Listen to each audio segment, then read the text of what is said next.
أعوذ بالله من الشيطان الرجيم. بسم الله الرحمن الرحيم. السلام عليكم ورحمة الله وبركاته. الحمد لله رب العالمين، والصلاة والسلام على أشرف الأنبياء والمرسلين وعلى آله وصحبه أجمعين. رب اشرح لي صدري ويسر لي أمري واحلل عقدة من لساني يفقه قولي. سبحانك لا علم لنا إلا ما علمتنا إنك أنت العليم الحكيم. ولا حول ولا قوة إلا بالله العلي العظيم. اللهم علمنا ما جهلنا وذكرنا ما نسينا. اللهم علمنا ما جهلنا وذكرنا ما نسينا. اللهم علمنا ما جهلنا وذكرنا ما نسينا. أما بعد. Alhamdulillah. Pertama syukur kita kehadrat Allah Subhanahu wa taala, malam ini sekali lagi kita dapat bersama-sama di dalam majlis ilmu secara atas talian. InsyaAllah malam ni kita akan bincang sambungan ilmu tauhid kita, kitab Faridatul Faraid. Kitab Faridatul Faraid ada dua versi. Yang pertama cara Romi ke Jawi, Romi dia alih bahasa.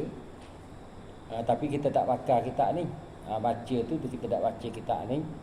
Kita baca kitab lama. Kitab ni muka surat nanti dia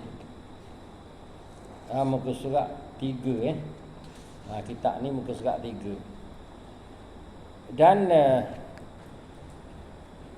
kitab yang kita baca ni ialah kitab Faridatul Faraid yang versi lama. Kitab lama. Ni kitab lama. Nanti kita ulang balik kita beritahu ni. Dan muka surat 3 juga. Muka surat 3 juga. Baris dia 1, 2, 3, 4, 5, 6, 7, 8, 9 baris daripada atas. Muka surat 3 9 baris daripada atas. Siapa-siapa yang nak dapatkan kitab ni boleh pergi ke, insya-Allah ada dalam Google. Google lah, carilah dalam tu tulis je Faridatul Faraid, terbit selalu. Kitab Faridatul Faraid. Nak Rabi ke nak Jawi hak lama. Dan kita baca hak lama Yang kita baca kitab lama. Baik. 9 baris daripada atas. Kata dia bermula ilmu tauhid itu. Itu tu lama jadi tauhidiyah, tauhidayah, bukan tauhidayah tu. Tauhid itu dia. Bermula ilmu tauhid. Bermula makna nak cerita berkenaan dengan ilmu tauhid itu apa benda kau?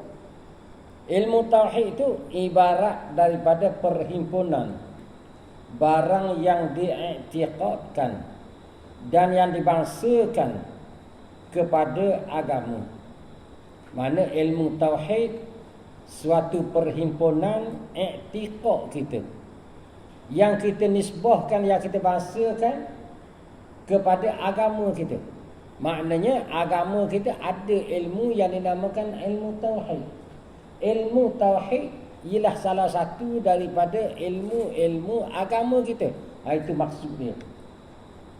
Maknanya agama kita tak boleh lari daripada kena tahu ilmu tauhid.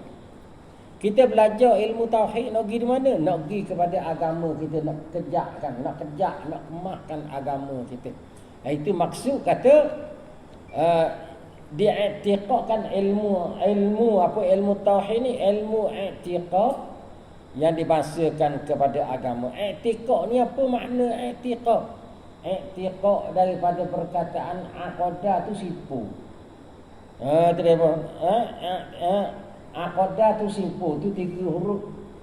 Daripada aqadah yuqidu i'tiqadan. Maknanya men'iktiqad, menyimpulkan apa yang kita dapat, menyimpulkan apa yang kita yakin, sipur kemah-kemah duduk dalam hati. Sama ada kita nak sipur benda tu masuk dalam hati, atau kita masukkan dia tu dalam hati, kita sipurkan sama dengan hati kita. Tak boleh lari dah sipur ni. Itu makna i'tiqad, makna simpulan. Umpama kata simpulan tali. Kalau kita nak manjak pun, kalau kita nak manjak, nak pegang tali, kena sipur gagah. Itu dia. Kalau kita nak tambah apa-apa, kena sipur. Lagi sipur mati, lagi tu lagi gagah. Kau terik, kau kuat. Kau terik, orang kita terik tali, kau kita sipur ni lagi kuat pegangan kalau sipur mati. Begitu juga akidah kita letak dalam hati pak, kita sipur molek-molek. Selagi ada ujian, selagi tu kukuh. Selagi kuat ujian, selagi itulah lagi kuat dia punya akidah. Selagi kuat ujian, macam sahabat kita dengar Sayyidina Bilal lah, apalah, kena ujian besar-besar kan. Itu dia kuat iman dia, tak lari dah. Hak yang lari, hak yang tak kuat, kita sipur tak kuat, uji sikit dah lari dah. Akidah kita lucu, orang panggil lucu akidah. Kalau kereta api keluar daripada gear. Itu yang dimaksudkan i'tiqad tu, kita pandai sebut ya i'tiqad. I'tiqad ahli sunnah wal jamaah lah, i'tiqad. Orang Melayu panggil bertekad. Tekad tu ambil daripada i'tiqad. Tekad, kita kena tekad betul-betul baru jadi. Betul lah. Kena i'tiqad sungguh-sungguh, satu-satu benda kerja kena bertekad betul-betul. Itu kena pegang betul-betul. Kena i'tiqad tu. Tekad tu bahasa Melayu kita tu ambil daripada perkataan i'tiqad. Habis. Yang dibangsakan kepada agama. Itu dia. Apa makna agama? Agama ialah cara hidup kita yang nak bawa kita kepada akhirat. Kita hidup beragama, cara hidup yang ada i'tiqad, yang agama kita, agama apa? Agama Islam. Kita ikut cara hidup kita agama Islam yang boleh bawa kepada akhirat. Itu makna i'tiqad, pergi kepada agama kita, cara hidup kita. Jangan cara hidup kita yang tidak ada i'tiqad apa-apa, pegangan. Yang diambilkan daripada dalilnya, ilmu tauhid ni diambilkan daripada dalilnya yang diyakinkan. Apa dalil yang diyakin? Dalil daripada Quran dan Sunnah. Yang dia nak cerita i'tiqad dalam ni, yang dibuat i'tiqad Asy'ariyah ni, ialah ambil dalil daripada Quran dan Sunnah. Jadi. Dan bicara ilmu ini pada zat Allah Ta'ala. Nak cerita apa? Nak cara. Bicara ni makna asal dia, kalau kita bahasa baru orang main nak cara. Nak cara. Nak membicarakan, nak bincang. Nak cara apa? Ilmu ni nak caranya pada zat Allah Ta'ala. Nak cerita, nak bincang berkenaan dengan zat Allah Ta'ala. Ada kedok lagu mana zat Allah Ta'ala nak suruh nampak? Tak nampak. Zat Allah Ta'ala ni bersifat dengan sifat apa dan sebagainya. Itu kita nak bincangkan, nak cara bab sifat zat Allah Ta'ala. Daripada sekira-kira barang yang wajib baginya. Hak sekadar yang wajib je. Kita tak pergi melepasi zat Allah Ta'ala. Kita nak bincang zat Allah Ta'ala ni siapa, sehingga mari di mana zat Allah Ta'ala ni. Kita tak bincang hak tu. Kita bincang sekadar hak yang wajib bagi Allah Ta'ala. Dan barang yang mustahil atasnya, atas zat, atas diri, atas zat Allah Ta'ala. Hak yang mustahil kita nak bincang. Mustahil atas zat. Dan barang yang harus baginya bagi Allah Ta'ala, perkara yang harus baginya bagi zat Allah Ta'ala. Kita nak bincang 3 perkara. Kita tak mau bincang banyak. Nak bincang 3 perkara ni, hak yang menjadi asas kepada ilmu tauhid, yang menjadi asas kepada pegangan i'tiqad kita. Yang pertama yang wajib bagi Allah Ta'ala. Yang kedua mustahil atas Allah. Yang ketiga harus pada Allah Ta'ala. Tu. Cuma kita nak beri peringatan sikit. Cara baca, cara kitab dia tulis ni kena dengan cara dia tulis. Dia kata wajib bagi Allah. Mustahil bukan mustahil bagi Allah. Mustahil atas Allah. Atas dengan bagi itu lain. Kalau kita kata mustahil itu bagi Allah, bimbang takut akidah kita gelici. Mustahil tak ada bagi Allah. Sebab tu saya tak suka, kurang minat. Kalau sekiranya ada orang terjemah kita, tiba-tiba dia tidak ambil berat berkenaan dengan wajib bagi Allah, mustahil atas Allah dan harus pada Allah ataupun bagi Allah, dia tak ambil berat ni, dia kira serupa. Wajib atas Allah, mustahil atas Allah, harus atas Allah. Ataupun wajib bagi Allah, mustahil bagi Allah, harus bagi Allah. Kita tak minat. Tak minat. Sebab benda perkara tu huraian panjang. Terlibat dengan akidah.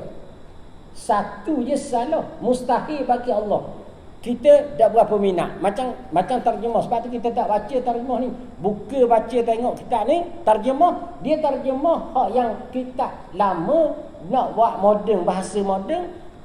Wajib bagi Allah, mustahil bagi Allah, dan harus bagi Allah. Saya tertengok tadi. Itu yang kita tak minat. Kita tak kata dia salah ke apa. Kita bimbang takut kelicik. I'tikad mustahil bagi Allah, memang bimbang takut gelicik akidah. Itu dia.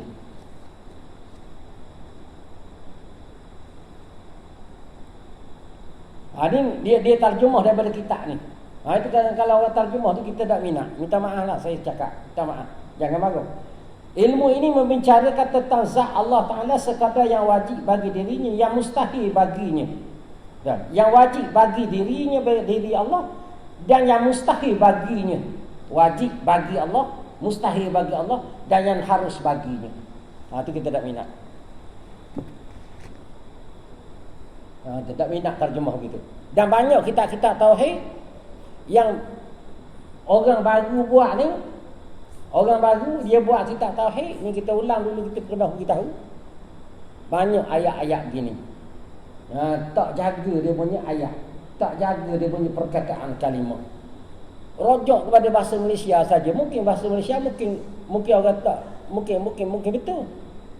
Tapi dari segi akidah kita, ilmu tauhid tak betul. Buka tengok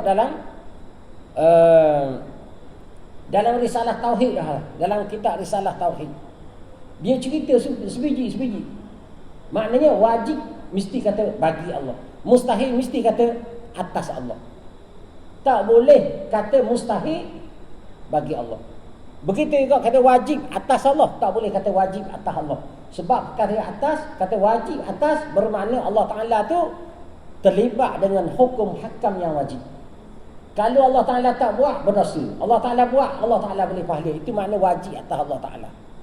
Itu kita nak jaga benda ni lah.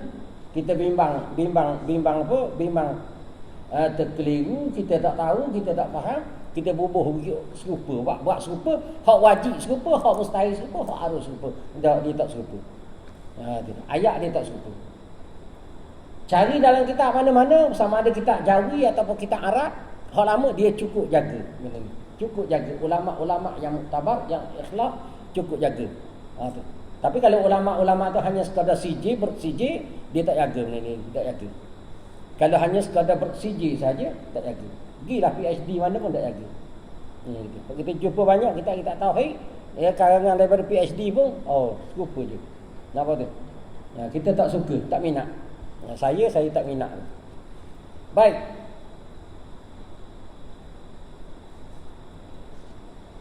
Kata dia lagi, dan segala Rasul bincang juga kenaan dengan Rasul. Bukan bincang pada zat Allah Ta'ala yang wajib bagi Allah, yang mustahil atas Allah dan yang harus pada Allah. Tetapi bincang juga berkenaan dengan Rasul. Segala Rasul demikian juga samalah hak wajib, hak mustahil, hak yang harus. Hak wajib, mustahil, yang harus duduk pada Rasul-Rasul.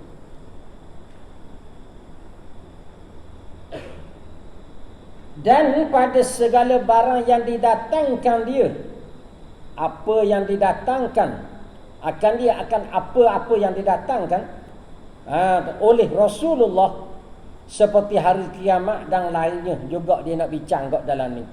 Dalam kitab Faridatul Faraid di belakang sana, selepas pada bincang zat Allah Ta'ala, bincang berkenaan dengan Rasul-Rasul, dia bincang juga hari kiamatnya, seksa kuburnya, apa semua sekali, sehinggalah bincang masuk syurga, masuk neraka. Tu dia bincang habis sampai sana. Dan faedah ilmu ini, kita dapat faedah apa?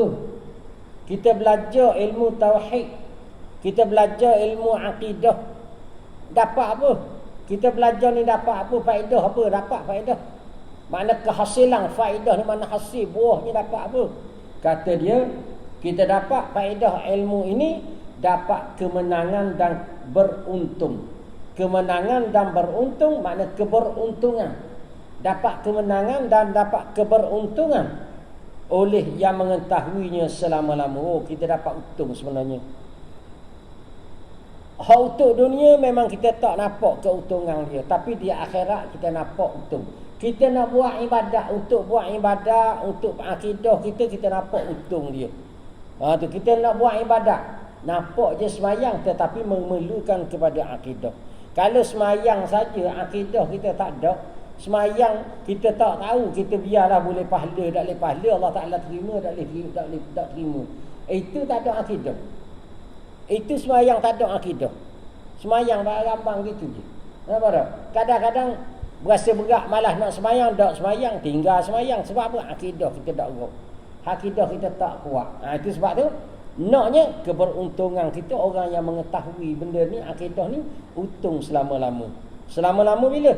Sampai ke akhirat. Sebab siapa yang tak belajar akidah dan tak dapat, dah tahu akidah dengan sempurna, dia tama-tama kalau yang mengikut Asy'ariyah, siapa-siapa yang tidak dapat mengetahui dan mengetahui akidah sifat 20, contoh akidah Ahli Sunnah wal Jamaah, maka dia berdosa seumur hidup selagi dia tak belajar. Dia berdosa selama-lamanya. Berdosa setiap masa berdosa selama dia tak belajar. Kecuali dia belajar dan belum faham, belum tahu, belum reti, tapi dia belajar, usaha belajar, tak apalah, tak berdosa. Kalau tidak, tak berdosa semua, berdosa. Kita dah ingat ke tak belajar semayang, tak semayang je berdosa. Tak belajar akidah ni pun berdosa. Haram dan dosa besar. Baik. Dan agama itu, apa agama tadi? Cara hidup kita. Cara hidup kita. Itu dia. Kalau agama Islam, cara hidup kita berpandukan atau dipandukan oleh Islam. Ibarat daripada perhimpunan segala hukum yang dihantarkan dia oleh Allah Ta'ala bagi segala hamba yang mukallaf atas lidah Rasulnya yang membawakan mereka itu kepada kebajikan yang kekal. Itu agama ni ialah suatu ibarat, suatu benda, perumpamaan daripada perhimpunan segala hukum. Tu mana-mana hukum yang dihantarkan oleh Allah Ta'ala, hukum hakam yang Allah Ta'ala hantarkan melalui Al-Quran, melalui wahyu dan sebagainya. Allah Ta'ala letak, Allah Ta'ala hantar, Allah Ta'ala berikan, Allah Ta'ala letakkan bagi segala hambanya yang mukallaf. Allah Ta'ala buat mari hukum hakam tu melalui siapa? Melalui apa? Melalui atas lidah Rasulnya. Tu atas lidah Rasulnya. Hak mana yang Nabi cakap tu semua ia berlaku. Tu wa ma yantiqu 'anil hawa in huwa illa wahyun yuha. Nabi tak cakap saja-saja melainkan wahyu. Semua hak Nabi cakap tu semua wahyu. Hatta Nabi mimpi pun wahyu, Nabi bercakap, hadis Nabi tu pun wahyu. Tu apatah lagi kalau hadis kursi. Tu hadis kursi lagilah wahyu. Hadis Nabi tu wahyu. Hadis kursi wahyu. Tu dia. Al-Quran hak Nabi hari yang kita baca, oh lagilah wahyu. Tu maknanya setiap perkataan tu keluar daripada lidah Nabi adalah wahyu yang Allah Ta'ala wahyukan kepada dia. Allah Nabi tak cakap saja-saja, melainkan dia bercakap apa yang dia kata tu, melainkan wahyu saja. Wa ma yantiqu 'anil hawa in huwa illa wahyun. Tidak adalah melainkan wahyu saja.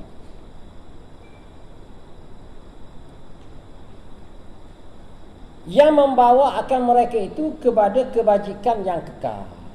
Membawa mereka itu, iaitulah kita semua ni mukallaf ni, membawa kepada mereka itu iaitulah mukallaf kepada kebajikan yang kekal. Mana kebajikan yang kekal? Iaitulah di akhirat ini. Maknanya kita ni keberuntungan kita belajar ilmu tauhid, kita buat ibadat dengan Allah Taala, maka kita dapat keberuntungan, iaitulah apa benda ni, dapat kebajikan yang kekal. Selama-lama kita duduk dalam syurga, tak ada penat, tak ada lelah, tak ada buat kerja, tak ada rehat je. Itu mana kebajikan. Allah Taala beri kebajikan. Kebajikan apa? Ikut mandalah kita nak apa? Nak guna nikmat yang ada dalam syurga. Segala nikmat yang ada dalam syurga tu kebajikan Allah Taala beri kekal selama-lama. Nampak tu? Kita kerja pun kalau majikan kita tak cara beritahu Allah, majikan ni tak ada ingat apa, majikan ni tak ada ingat kebajikan langsung kepada pekerja-pekerja tu. Beri sikit tu berasa besar pun ada dah. Dia beri sikit je, nak raya dia beri dah 100 riyal. Kebajikan, kata kebajikan pekerja. Kita berasa suka sangat dah. Nampak tak? Kita kerja teruk, nak raya dia beri 100 riyal. Kita berasa suka. Ni sebenarnya kita dengan Allah Ta'ala ni kita kerja barang je. Sikit tak padang. Kita semayang 5 waktu. Sewaktu tu 10 minit kita ambil. 5 waktu 50 minit dah sampai sejam lagi. Tu sekali ngewiri dah tu. Sekali ngewiri dah. Kalau hak rajin sikit, malah Assalamualaikum warahmatullahi wabarakatuh, tembak. Nampak tak? Tu 10 minit 50 minit je. Dalam semayang dah ingat ke Tuhan. Dulu semayang apatah lagi. Dalam semayang Allahu Akbar, ingat macam-macam jenis ada dalam kepala. Pitih 5 sen hak jatuh, hak seminggu lepas jatuh 5 sen, tu cuba cari lagi dalam semayang. Tapi Allah Ta'ala beri juga kebajikan. Tak apalah, aku mana-mana insya-Allah dapat juga. Dah susah lah. Kita belajar kan dalam kitab tasawuf, kita ada khauf war raja' tu, kita harap-harap dengan Allah Ta'ala. Biarlah guna-guna pun, ya Allah aku semayang ni gini. Kalau kita tak pakai kerja, minta juga Allah Ta'ala beri juga lah syurga. Syurga tu perkara yang mahal, tak padang dengan semayang kita. Sikit tak padang. Semayang dah lala dengan Allah Ta'ala, dah padang sikit. Tapi Allah Ta'ala beri juga. Nampak tu? Itu mana kebajikan yang kekal. Kebajikan yang kekal Allah Ta'ala beri. Dan segala tanda agama 4, kata dia. Nada cara baca. Dan segala tanda agama 4. Makna tanda agama kita ada 4 tanda. Tu senang je. Tanda agama ada 4. Kalau tak ada 4 ni, orang ni tak ada agama. Tak ada agama. Bukan Islam lagi, agama baru. Cara hidup je baru. Kalau tak ada 4 ni, tak ada. Tak pakai. Nampak tak? Yang pertama, cara dia hak mula-mula sekali ialah berkenaan dengan tauhid. Dia hak mula-mula sekali kita ni hidup dengan tauhid. Iaitulah yang pertama sah i'tiqad. I'tiqad kita tu biasa. I'tiqad mana? I'tiqad yang sah satu saja. Hak yang Nabi sebut akhir zaman 73 puak. Se je hak luruh hak tu. Iaitulah i'tiqad ni sah, kena i'tiqad ni hak nak se ni. Hak nak se ni banyak-banyak sangat i'tiqad ni. I'tiqad Mujassimah lah, i'tiqad Qadariyah timbul balik, i'tiqad Jabariyah timbul balik, Mu'tazilah timbul balik dan sebagainya tu. Itu kita tak boleh belaka, tolak belaka. Naknya i'tiqad hak yang sah ialah i'tiqad ahli sunnah wal jamaah. Ustaz nak cari ahli sunnah wal jamaah lagu mana? Macam-macam pula. Nak cari i'tiqad ahli sunnah wal jamaah. I'tiqad ahli sunnah wal jamaah mereka yang berpegang dengan Quran, dengan hadis. Itu dia. I'tiqad. Dan kalau kita tak boleh nak pegang dengan Quran, dengan hadis, dah erti kita baca Quran pun bukan setakat nak tafsir Quran, tajwid pun belok. Tajwid tu dah cakap tu guru tajwid dah betulkan kita dah betul belok situ. Nak tafsir Quran lagu mana? Hadis. Nak ikut hadis. Kita ni nak ikut hadis. Bukan setakat tanya 100 hadis. Bukan tanya 10 hadis. Royak kau baca 2 hadis sekali dengan sanad malam ni.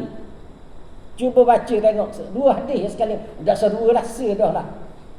Tapi sekali dengan sana. Oh, dah ingat juga. Dah ingat mu nak ikut Quran hadis. Nak ikut tentang kita. Oh, dah boleh. Maka kita kena ikut ulama-ulama yang berpegang, yang membuat cara, yang membuat rumusan dengan Quran dan hadis. Ulama yang buat rumusan dengan Quran dan hadis, dan ulama ni ulama yang terbukti kebenaran dia. Yang terbukti kebenaran dia. Nampak tak? Macam ulama-ulama silam dulu. Ulama-ulama dulu. Ulama salaf. Ulama yang 300 tahun dulu. Selepas ada Nabi. 300 tahun lepas pada Nabi. Kita ni dah 300 tahun siapa? Macam Imam Syafi'i, Imam Hambali, Imam Maliki, Ahmad bin Hanbal. Apa? Dan orang-orang yang seangkatan dengan dia.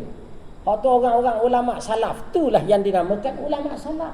Bukan ulama salaf hak Kediang ni baru jadi ulama salaf. Nampak? Jadi yang berpegang, yang mendakwa baru pegang Quran hadis saja. Hak ni ulama-ulama yang mendakwa Quran hadis dia pegang. Kalau dia betul-betul mengapa Quran, ingat licin, bukan setakat mengapa tapi tafsir Quran habis, hebat. Hadis dia ingat sampai 100,000. Kita letak 100,000 dah. Jangan letak banyak 500,000, setengah juta. Kita letak dia ingat 100,000. Tapi bukan hadis yang Google. Bukan Google ni. Hadis dia ingat sungguh sekali dengan sana. Dia kata aku tak mau ikut dah mazhab. Tak mau ikut dah orang salah-salah dulu. Tak mau ikut dah Syafi'i dan sebagainya. Tak mau. Okey, mu boleh ikut mu sendiri. Sebab mu reti tafsir Quran, mu reti tafsir hadis, mu ingat hadis sampai dengan 100,000 sekali dengan sana. Dia seorang boleh ya? Dia seorang, dia keluar daripada ni. Tak apa, dia masih lagi ahli sunnah wal jamaah. Dia masih lagi ahli sunnah wal jamaah. Jangan dia hanya sekadar ingat Quran, tafsir lebih-lebih kurang, hadis ingat banyak dengan Google. Tiba-tiba nak ajak orang awam ni, hak sekeliling kita ni, sekeliling kampung mana, jadi pening kepala habis orang awam, suruh pegang Quran hadis. Kawan ni nak pegang Quran hadis, Quran pun dah ingat, Quran pun baca belok, tewel lidah-lidah. Nampak? Hadis dah ingat berseti habuk. Dah tegapa-kapa nak ikut. Dah mula ikut siapa? Aku ikut Quran hadis. Dah orang putih dah ayat Quran kamu ingat. Ingat qul huwallahu ahad, Allahus samad, lam yalid wa lam yulad wa lam yakul lahu kufuwan ahad dengan petihau. Oh, dak gau. Dak gau. Maka dia kata, kalau lagu tu kata dia, kalau mudah ingat Quran hadis, mudah tahu, mu ikut aku ni itu.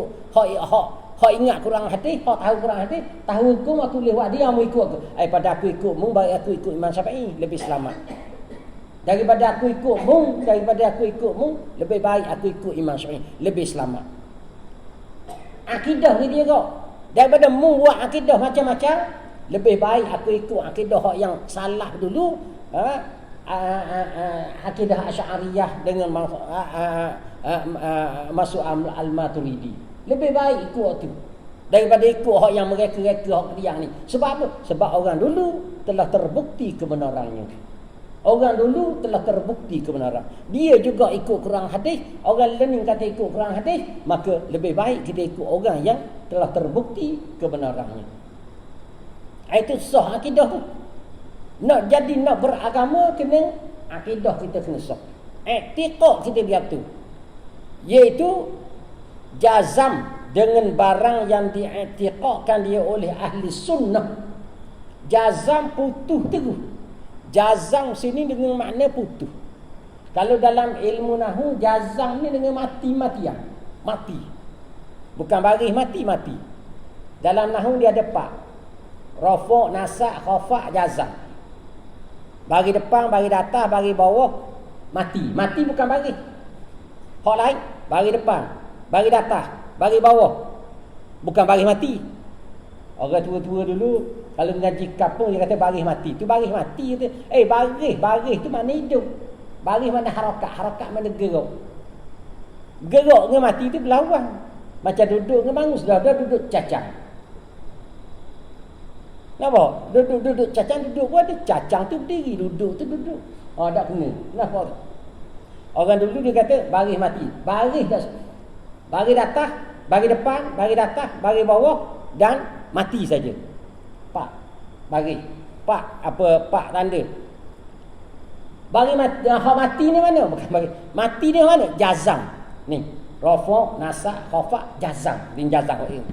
Itu dalam ilmu nahwu. Dalam ilmu nahwu jazam ni makna mati. Jazam tu makna mati. Jazam di sini kalau kita nak letak mati pun boleh, bermati-matian. Tapi jazam di sini dengan makna putus. Putus, nyakit juzam. Nyakit juzam tu nyakit kusta, nyakit putus. Kena lengang, putus lengang. Hak kita baca malang hak muqaddimah. Berkenaan dengan bismillah dulu kan. Kullu mri'in zi balim la yubda'u fihi bi bismillahirrahmanirrahim tu hadis Nabi. Fa huwa aqta. Wa fi riwayatin fa huwa ajzam. Siapa yang tidak mulakan dengan bismillah apa yang disuka oleh syarak, maka perbuatan dia terputus, putus. Itu mana putus. Wa fi riwayatin, dan setengah riwayat hadis kata fa huwa ajzam, maka dia tu macam orang nyakit yuzam. Nyakit yuzam nyakit apa? Nyakit putus. Tak ada berkat. Qalilul barakah kata ulama. Tidak ada berkat. Jadi nak cerita jazam sini bukan nyakit yuzam. Jazam sini bukan makna jazam dalam nahwu tu mati. Jazam di sini makna kita buat keputusan. Putus. Akidah kita putus. Bila kita sebut putus, apa makna putus? Kita tidak ada hubungan. Bila sebut putus, makna tak ada hubungan. Tak ada hubungan dengan apa? Tak ada hubungan dengan akidah yang lain. Sama sekali. Bukan setakat tak ada hubungan. Tak ada hubungan sama sekali. Hal ni saya banyak beri contoh dalam pengajian ilmu tauhid. Putus. Putus ni saya banyak beri contoh dia. Ni orang yang pernah dengar contoh saya beri. Biar malam ni saya beri contoh jazam ni makna putus. Kita duduk dalam satu kampung. Lama dah kita duduk, kemudian kita tak boleh duduk dalam kampung tu. Dengan sebab apa? Macam-macam sebab lah. Keluarga kita mati dah. Kita sebatang kara je. Contoh lah. Kemudian bukan setakat tu saja, orang pun hina, orang pun tak mau bercakap dengan kita. Tak mau bersembang dengan kita. Kita masuk kedai kopi pun pakak tubik belaka. Kita mari sejik punya pakak tubik. Pakak lari, tak mau tegur, tak mau cakap. Semua orang kampung tak mau cakap walaupun seorang. Contoh, kita pun berazam betul-betul, putus jazam. Jazam apa? Jazam aku nak keluar daripada kampung ni. Nak keluar daripada kampung. Kalaulah sini ni kampung Menerung ataupun kampung Gunung, Bo nak keluar di Bukit Dimang tu agak tak panggil putus lagi. Bo nak keluar Bukit Dimang tak panggil putus lagi. Kenapa? Keluar jauh-jauh nu, pergi merantau, pergi di mana nu? Pergi di apa benda ni, di luar negara nu. Negeri Cina, nak duduk dengung terus. Tu. Siapa kena pasport kita bakar. Tu macam orang mari Malaysia lah. Setengah-setengah orang mari Malaysia, dia memang nak duduk sini, dia putus daripada negara dia tu, dia mari sini tak ada dah pasport dia bakar biar-biar. Takut orang jumpa. Makna apa? Tekad putus betul-betul, tak mau pergi, tak mau berhubung dah. Kalau kita ni, kita lari, bukan lari Bukit Dimang ni dah. Boleh berhubung lagi ni, dah putus lagi, boleh berhubung. Kita larilah, ada satu pula. Ada satu pula. Pula tu tak ada orang seorang. Kita nak duduk pula tu. Bawa diri orang panggil. Nak pergi ke pula tu ada jambatan. Kita pergilah naik jambatan. Nyok. Jambatan apa pula tu? Jauh juga pula tu. Jambatan panjang. Kenapa tu? Kita tak putus lagi selagi ada jambatan tu. Selagi ada jambatan tu, kita tak putus lagi dengan orang kampung kita. Maka kita sapa di sana, kita perobohkan jambatan tu, kita bakar jambatan. Tekad betul-betul aku bakar jambatan tu sebab apa? Ketemu balik. Nombor-nombor telefon orang kampung kita buang habis. Telefon kita buang. Sebab apa? Sebab putus, tak mau berhubung langsung. Begitulah juga akidah, etikad yang sah, kita jazam betul-betul. Tak mari kata Allah Ta'ala tu ada, Allah Ta'ala tu kuasa, Allah Ta'ala tu iradah dan sebagainya. Tak ada dah orang lain. Tak ada dah orang lain yang berkuasa walaupun sikit. Tak ada dah kehendak orang lain walaupun sikit. Walaupun cubit sikit tak ada. Kuasa duduk dengan Allah Ta'ala. Allah Ta'ala yang memberi rezeki. Orang lain tak ada dah beri rezeki. Hak rezeki, hak orang beri tu, hak Allah Ta'ala berlaku. Mari iktikad betul-betul. Itu orang panggil jazam. Selagi tak begitu Allah Ta'ala kuasa. Tapi bahaya kok dia ni, bimbang kok, gagah kok dia ni, ada kuasa ni. Oh, tu tak butuh lagi. Tak butuh lagi akidah tu. Iktikad kita tak sah. Dia panggil. Mana nak sah akidah ni? Itu dia. Akidah yang jazam dengan barang yang diiktikadkan dia oleh ahli sunnah. Jazam, putus. Itu makna putus tadi. Ikut pada akidah ahli sunnah. Dan segala tanda agama. Yang keduanya tanda agama benar kosak. Nawaitu kita tu kena benar. Kosak kita tu kena benar. Maknanya apa-apa yang kita nak lakukan tu kena betul. Bukan hak dah betul, iaitu menunaikan ibadat dengan ikhlas. Kita buat ibadat hanya semata-mata dengan Allah Ta'ala. Ibadat sini masuklah segala-gala kebajikan yang dapat pahala. Itu semua ibadat. Kita buat benda yang dapat pahala. Semua ibadat. Tu ni. Orang sini tanya, dia kat naik kait kapal sawit. Sini kapal sawit banyak. Dia tanya, kait kapal sawit tu ibadat ke? Ibadat juga. Nampak? Ibadat juga. Kalaulah kita kait tu dengan ikhlas, dengan betul-betul dan ada kosak tujuan kita. Kita cari pitih learning. Banyak kan kita tanya, muat benda cari pitih. Nak kaya. Tak ada tujuan. Nak kaya, tak ada tujuan. Banyak kita tanya, nak kaya, nak senang, tu tak ada tujuan. Nampak? Kalau kata, aku cari pitih banyak ni, kerana apa? Kerana nak bawa ke akhirat. Tapi jangan cakap mulut saja dalam hati tak. Tak pakai je kok. Cari pitih banyak ni nak bawa akhirat. Nak buat apa? Nak buat agama, nak bawa akhirat. Buat kebajikan. Carilah pitih banyak mana pun, carilah harta banyak mana pun. Bukan nak kaya semata-mata, tu tak ada kosak, tak ada niat, tak ada tujuan dia bagi. Tak ada tujuan. Maknanya habis kita habaq amal surah, jadi abuk berterbangan. Tak pakai kerja. Saya pergi buat berat timbang di akhirat, buat lama timbang. Buat rohok nak menimbang di akhirat. Bukan kata barang haram, cari hak halal tapi berat nak timbang. Tapi kalau kita cari banyak mana untuk kebajikan. Itu dia. Carilah untuk kebajikan. Sebab tu saya pun seru juga. Marilah wari. Tak, kalau tak ada arah dah. Dia kata nak buat kebajikan tak boleh nak buat dah ustaz learning ni. Nak buat warna ni. Zaman-zaman learning ni. Nampak? Dah masjid orang buat belakang, kerajaan buat belakang dah. Benda tu awak mari pondok ni banyak-banyak. Awak mari pondok ni. Kita buat pondok. Biar orang duduk, biar orang belajar. Boleh pahala. Ni bawa kita dekat akhirat. Itu baru ada tujuan. Kalau selagi kita cari harta banyak-banyak, tak ada tujuan untuk akhirat, tak ada kosak nawaitu itu untuk akhirat, bukan. Bukan. Hak ni lebih kepada ibadat kita, segala ibadat. Ibadat apa? Maknanya ibadat ni apa-apa yang kita lakukan yang Allah Ta'ala kira pahala, itu ibadat. Ketiga, menyempurnakan janji. Iaitu mengerjakan segala yang disuruh. Janji, maksud janji sini bukan kita janji dengan orang. Esok kita pergi esok kata dia. Janji esok pukul berapa? Pukul 3. Tiba-tiba dah pergi pukul 3, pukul 4 baru sapa. Mungkin janji tak ada agama dia. Itu bukan. Itu bab lain tu, hak tu dalam hadis tu bab lain tu, cerita bab lain. Ni janji dengan Allah Ta'ala. Kita janji apa yang Allah Ta'ala nak. Allah Ta'ala suruh, kita berjanji nak buat. Mula-mula kita sembahyang, kita berjanji. Kita akad takbir. Kita berjanji wajah tu wajhiya lillazi fataras sama. Lepas tu inna solati wa nusuki wa mahyaya wa mamati. Sembahyang, ibadat, apa semua sekali, hidup mati lillahi rabbil alamin, tu aku patuh pada Allah Ta'ala. Tu janji kita. Apa yang Allah Ta'ala suruh. Maknanya segala apa yang Allah Ta'ala suruh, terutamanya hak fardu dan wajib, apatah lagi hak sunat capur, kita buat belaka, itu kita melepaskan janji kita dengan Allah Ta'ala. Tunaikan janji kita dengan Allah Ta'ala. Dia. Maknanya kita telah mendirikan agama kita. Kita orang ada agama. Dia. Yang keempat, ketiadaan melampaui sekat. Dia. Keempat, ketiadaan melampaui sengkat. Dia tulis sengkat tu bukan sengkat, sekat. Sekatan. Macam kita ni lah nak pergi mana-mana, roadblock ada. Nampak?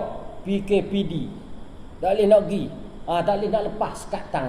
Tak boleh. Jangan melampaui sekat tang. Sebab apa dia sekat? Sebab dia larang lepas. Allah Ta'ala sebab apa sekat? Dia larang. Allah Ta'ala larang banyak dalam Quran. Hurrimat alaikumul maitata waddam wa lahmal khinzir dan sebagainya. Diharamkan makan babi, makan bakar darah, macam-macam. Innamal khamru wal maisir wal ansab wal azlam rijsun min amalis syaitan fajtanibuh. Arak, judi, apa semua sekali tak boleh. Kenapa? Kena jauh tu larangan. Allah Ta'ala sekat. Batas dia bagi. Lepas tu Allah Ta'ala sebut lagi banyak lagi. Wala taqrabuz zina innahu fahishatan wa sa'a sabila. Tak boleh. Zina haram dan sebagainya. Banyak Allah Ta'ala larang dalam Quran. Ini dinamakan kita tidak melampaui sekatan Allah Ta'ala. Sekatan sini dengan tidak melampaui batas. Batas-batas yang Allah Ta'ala sekatkan. Jadi kalau sekiranya kita tak melampaui batas, sekat ni ya, kita boleh sekat ni ya, kita dah lagi dah. Oh, maka kita selamat. Macam hak kerajaan buat ni ya, sekat tang tawi.